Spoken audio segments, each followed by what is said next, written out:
দুদিন ধরে অনেক ঘোরা হলো, আর সুন্দর সুন্দর কিছু মুহূর্ত সঙ্গে করে নিয়ে এবার আমাদের বাড়ি ফেরার পালা।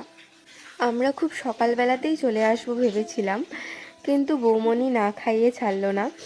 তাই সকালের জলখাবারে লুচি ঘুগনি হয়েছিল। তো কারোর বাড়িতে বেড়াতে গিয়ে তাকে কাজে সাহায্য করতে আমার খুব ভালো লাগে।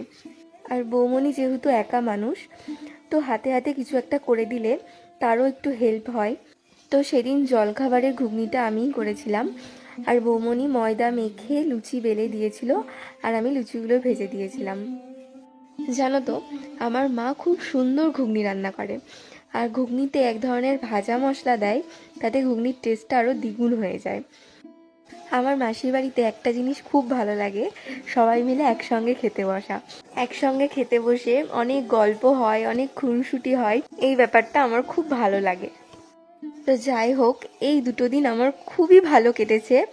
আর বিশেষ করে মা বাবার সঙ্গে অনেকদিন কোথাও বেড়াতে যাওয়া হয়নি, তো সেই ছোটবেলার মতো মা বাবার সঙ্গে আবার বেড়াতে গেছিলাম। তো এই সুন্দর মুহূর্তগুলোই ক্যামেরাবন্দি করে রাখলাম। আবার কবে আসা হবে তা তো জানি না। তো যাই হোক, তোমাদের সঙ্গে অনেক কিছু শেয়ার করলাম, অনেক গল্প হলো। তোমরা কিন্তু ভালো থেকো, সুস্থ থেকো, আর সাবধানে থেকো।